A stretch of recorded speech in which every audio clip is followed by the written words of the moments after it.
Bismillahirrahmanirrahim. Assalamualaikum warahmatullahi wabarakatuh.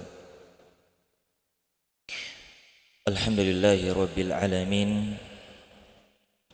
Assalatu wassalamu ala nabiyyina al-karim wa habibina wa syafi'ina wa maulana Muhammad bin Abdullah sallallahu alaihi wasallam. Jamaah salat subuh yang insyaallah dirahmati Allah Subhanahu wa taala. Kembali pada subuh hari ini kita memuji kehadirat Allah Subhanahu wa taala atas segala nikmat-nikmat yang Allah Subhanahu wa taala karuniakan kepada kita semua selaku hamba dari Allah Subhanahu wa taala. Dan juga salawat dan taslim senantiasa kita curahkan kepada nabi kita Nabiullah Muhammad sallallahu alaihi wasallam, kepada seluruh sahabat-sahabat beliau, keluarga-keluarga beliau, serta mereka yang senantiasa berjalan di atas sunnah beliau sampai hari kiamat kelak. Hadirin jamaah salat subuh yang insyaallah rahmatir Allah Subhanahu wa taala. Kurang lebih ada sekitar 82 ayat di dalam Al-Qur'an, di mana dari ke-82 ayat ini Allah Subhanahu wa taala menggandengkan antara perintah untuk mendirikan salat dan juga perintah untuk menunaikan zakat. Maka sebagaimana kita ketahui bahwasanya Allah Subhanahu wa taala mewajibkan atas hambanya untuk mendirikan salat, maka begitupun Allah Subhanahu wa taala juga mewajibkan bagi kita untuk kita senantiasa menunaikan zakat-zakat kita. Dan terkhusus mungkin kita di bulan suci Ramadan ini, ya zakat fitrah yang kita keluarkan itu merupakan penyempurna ya dari amal ibadah puasa kita. Tetapi yang ingin saya titik beratkan pembahasan kita pada subuh hari ini, yaitu berkenaan dengan zakat mal, yaitu berkenaan dengan zakat harta benda kita. Tapi sebelumnya saya akan membacakan beberapa dalil, beberapa hadis yang berkenaan tentang zakat ini. Salah satu hadis yang memberikan gambaran kepada kita tentang jenis-jenis hamba Allah Subhanahu wa taala yang ada di muka bumi ini.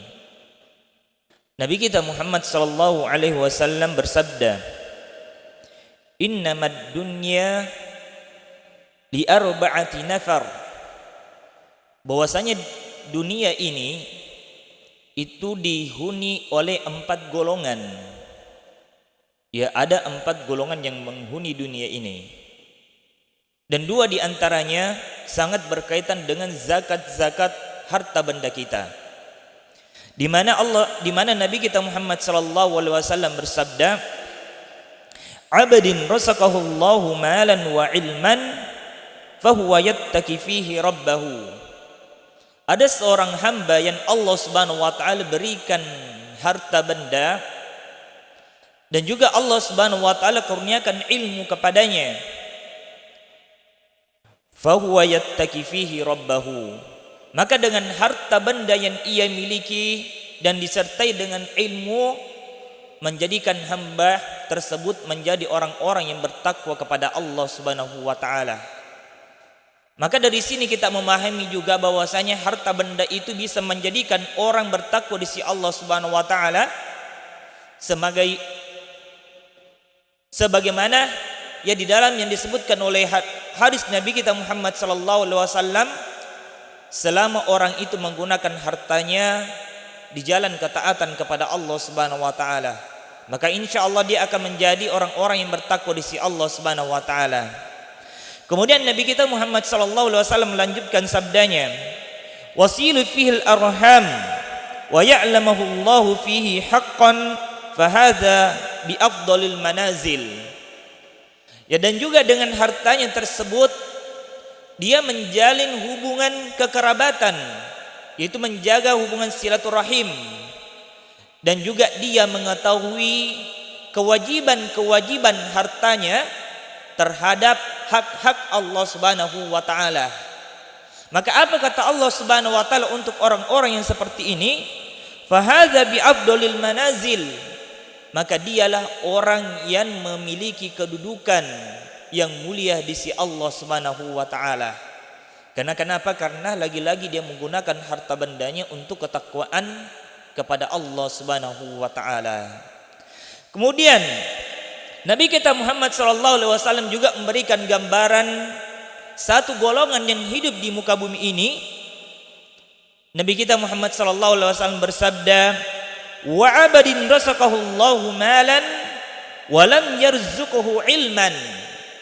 Ada orang yang Allah Subhanahu wa taala yarzuquhu malan, dirizkikan harta benda oleh Allah Subhanahu wa taala, tetapi dia tidak diberikan ilmu oleh Allah Subhanahu wa taala.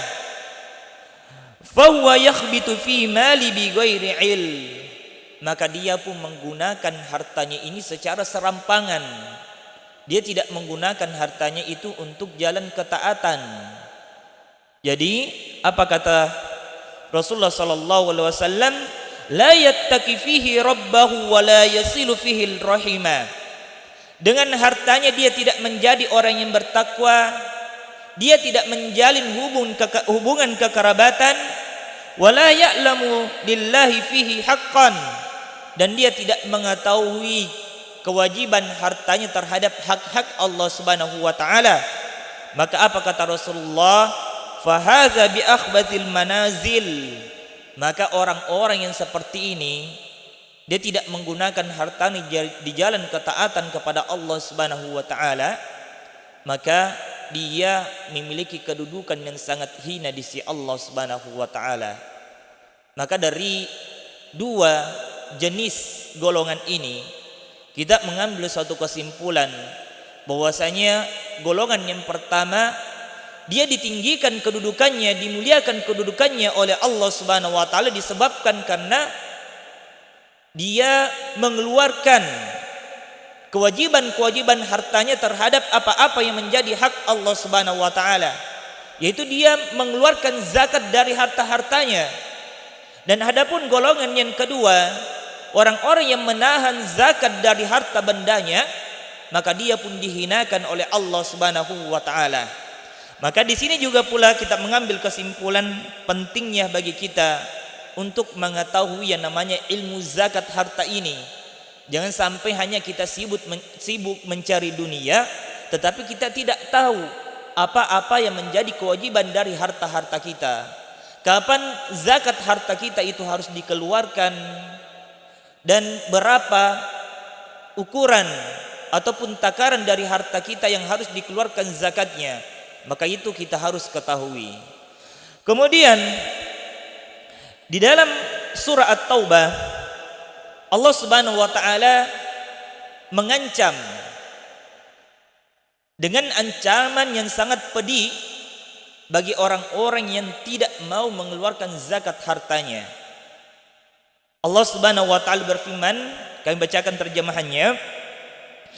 Orang yang menyimpan emas dan perak dan tidak menafkahkan pada jalan Allah, dia simpan harta emas dan peraknya dan tidak menafkahkan, dia tidak mengeluarkan zakatnya, maka beritahukanlah kepada mereka bahwa mereka akan mendapat siksa yang pedih. Bagaimana siksa yang pedih bagi orang-orang yang seperti ini tidak mau mengeluarkan zakat-zakat dari hartanya? Pada hari dipanaskan emas dan perak itu di dalam neraka jahanam, lalu dahi mereka itu disetrika dengannya, kemudian juga lambung dan punggung mereka, lalu dikatakan kepada mereka, inilah harta yang kalian dulu simpan di kehidupan dunia untuk kalian sendiri, maka rasakanlah sekarang akibat dari apa yang kalian simpan itu. Jadi harta yang kita simpan itu bisa menjadi bumerang bagi kita, bisa menjadi sumber masalah bagi kita di kehidupan akhirat kalau kita tidak tahu mempergunakan harta-harta kita. Kalau kita tidak tahu apa-apa yang menjadi kewajiban dari harta-harta yang kita simpan tersebut. Kemudian di dalam sebuah hadis Nabi kita Muhammad SAW juga memberikan ancaman terhadap orang-orang yang hanya menyimpan hartanya dan dia tidak mau menafkahkan hartanya, tidak mau mengeluarkan zakat dari harta-hartanya. Apa kata Rasulullah SAW?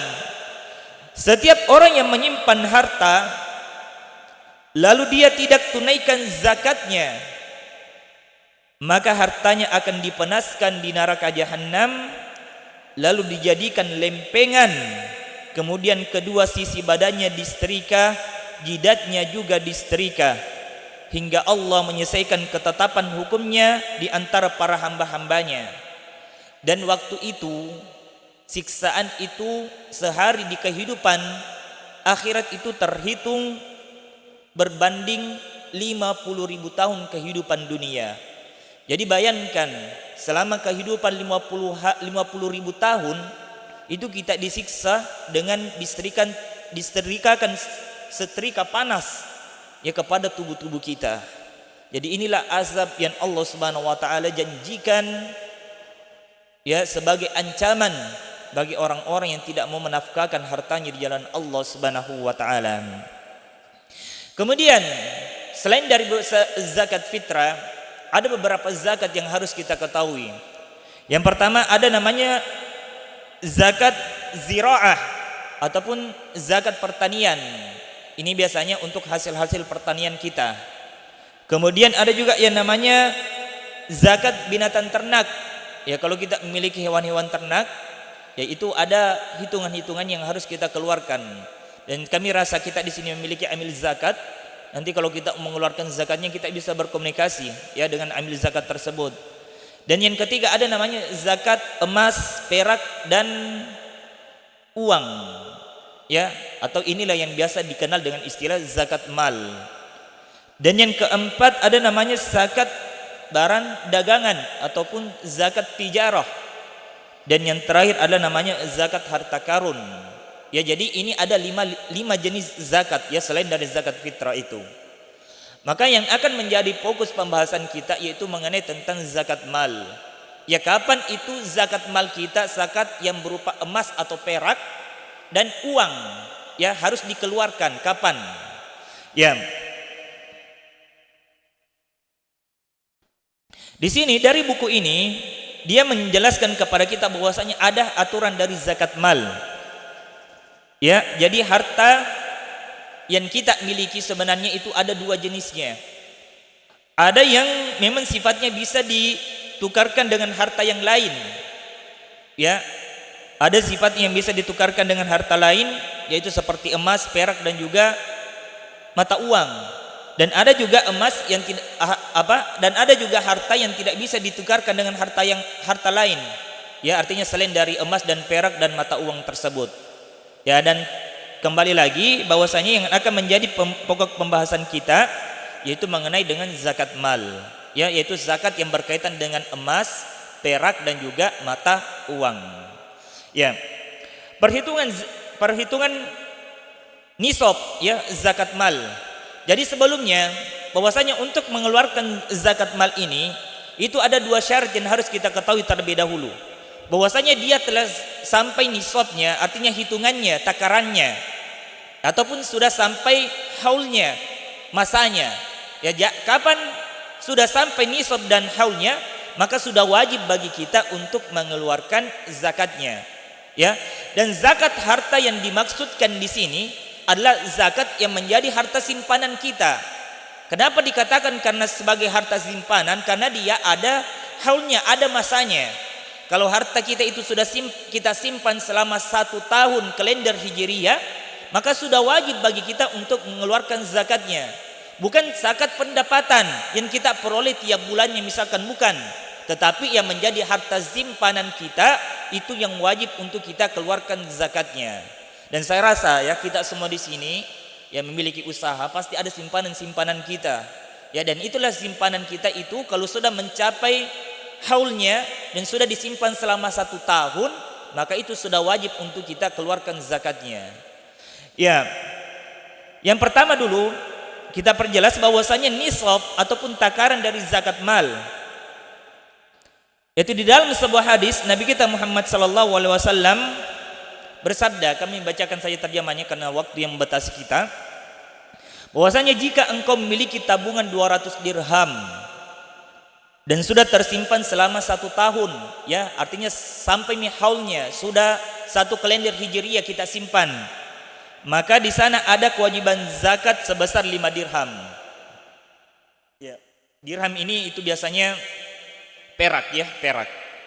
Kemudian dan kamu tidak memiliki kewajiban zakat untuk emas, ya ini untuk emas, ya terutama yang ibu-ibu yang biasa suka menyimpan emas-emasnya, ya itu sudah ada kewajiban zakatnya kalau sudah sampai nisabnya. Ya, dan kata Rasulullah, dan memiliki kewajiban zakat untuk emas jika kamu memiliki sebesar 20 dinar, ya 20 dinar. Nanti coba kita hitung berapa gram itu 20 dinar. Ya. Kemudian jika kamu memiliki tabungan 20 dinar emas dan sudah tersimpan selama 1 tahun, ya maka ada kewajiban zakat setengah dinar. Lebih dari itu menyesuaikan perhitungannya. Kemudian coba kita akan mencoba untuk menghitung, ya 20 dinar berapa gram emas. Ya di sini yang pertama bahwasanya jikalau 20 dinar, ya dan dalam Islam itu kita hitung 1 dinar itu sebesar 4,25 gram, ya 4,25 gram emas. Dan emas ini yang emas 24 karat, ya. Maka jika dijumlahkan maka zakat dari emas itu 20 dinar kita kali dengan 4,25 gram emas, maka itu akan mendapatkan hasil 85 gram emas. Ya 85 gram emas. Ya jadi kalau sudah ada, ya mungkin ibu-ibu yang simpan emas yang sudah mencapai 85 gram, maka itu sudah wajib untuk kita keluarkan zakatnya. Ya. Dan kemudian kalau untuk perak, ya tapi saya rasa kalau untuk di negara kita mungkin jarang, ya kalau untuk perak itu kebanyakan emas, ya. Kalau untuk perak itu hitungannya sekitar 1 dirham, ya ataupun itu sebesar 2,975 gram perak. Ya kalau kita kalkulasikan itu sekitar 595 gram perak, ya baru bisa dikeluarkan zakatnya. Ya. Dan apabila kalau uang simpanan kita itu bukan emas, tetapi dia berupa mata uang, ya mata uang, maka kita tinggal kalkulasikan saja, ya kita ambil ukuran emas, ya bukan ukuran perak, ya karena kenapa? Karena di zaman kita ini yang paling banyak kita gunakan adalah emas. Perak sekarang itu perlahan-perlahan sudah menghilang, ya dan lebih banyak dikonverkan ke uang, ya. Jadi yang kita hitung di sini adalah emasnya. Jadi kalau untuk mengeluarkan mata uang atau tabungan kita, itu kita hitung sebanyak 85 gram emas. Ya dan kemudian kita kalikan dengan harga emas sekarang. Ya. Misalkan anggaplah kalau sekarang, ya harga emas mungkin berkisar di harga 800-900an, ya kalau tidak salah. Tapi itu kembali kepada harga emas, ya. Jadi kalau misalkan di sini di buku ini itu dia misalkan harga emas itu 800.000 per gram. 800.000 per gram. Jadi kalau kita kalikan 85 gram emas dengan harga 800.000 per gram, maka itu akan mendapatkan harga sebesar 80 juta rupiah. Ya 80 juta rupiah. Ya dan insya Allah kita ada amil zakat di sini. Ya dan sekarang itu sudah dimudahkan sebenarnya, banyak aplikasi-aplikasi perhitungan zakat yang dikeluarkan oleh Basnas, ya. Itu nanti bisa kita gunakan. Namun intinya kalau harta benda kita sudah mencapai pada simpanan kita, ya tabungan kita mencapai kisaran harga 68 juta, ya mata uang yang kita simpan sudah mencapai 68 juta, maka itu sudah wajib untuk kita keluarkan zakatnya, ya keluarkan zakatnya. Ya.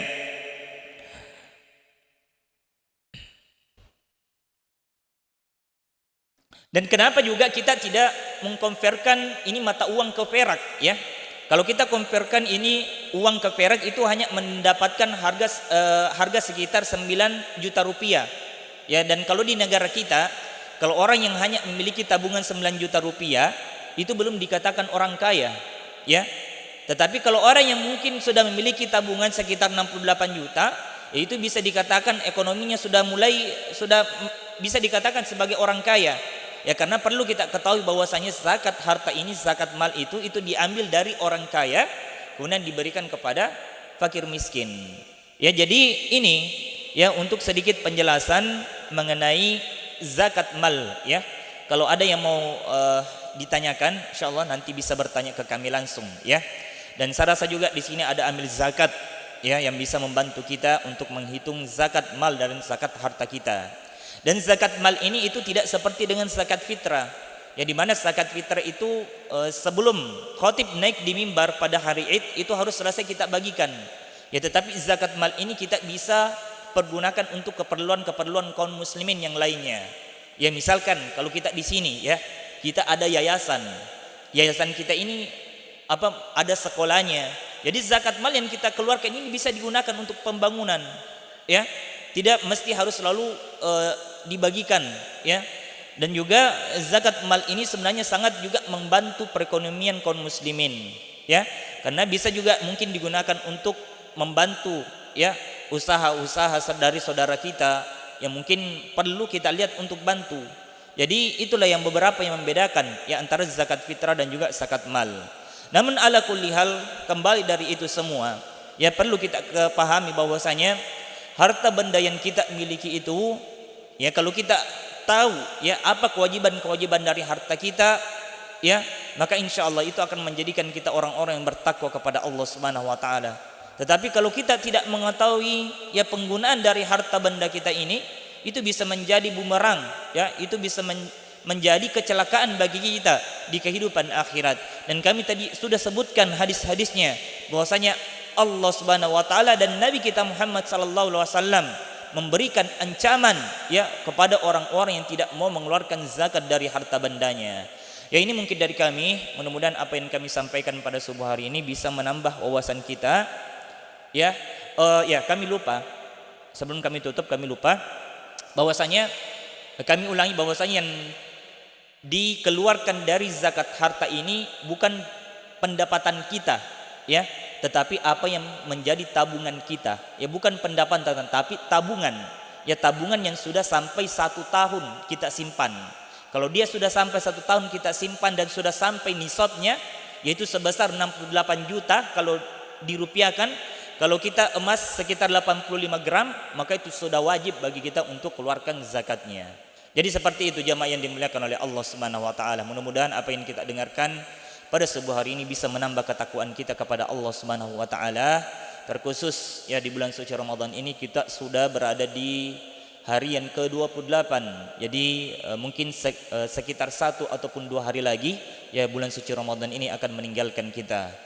Maka dan sebaik-baiknya sedekah ya yang kita lakukan kalau kita ingin keluarkan zakat harta benda kita, itu kita lebih baik kita melakukan di bulan suci Ramadan ini. Karena insya Allah itu pahalanya akan jauh lebih baik, lebih besar dibandingkan kalau kita melakukan di bulan-bulan yang lain. Ya, jadi ini dari kami tutup dengan baca doa kafaratul majelis. Subhanakallahumma bihamdik asyhadu an la ilaha illa anta astaghfiruka wa atubu ilaik. Assalamualaikum warahmatullahi wabarakatuh.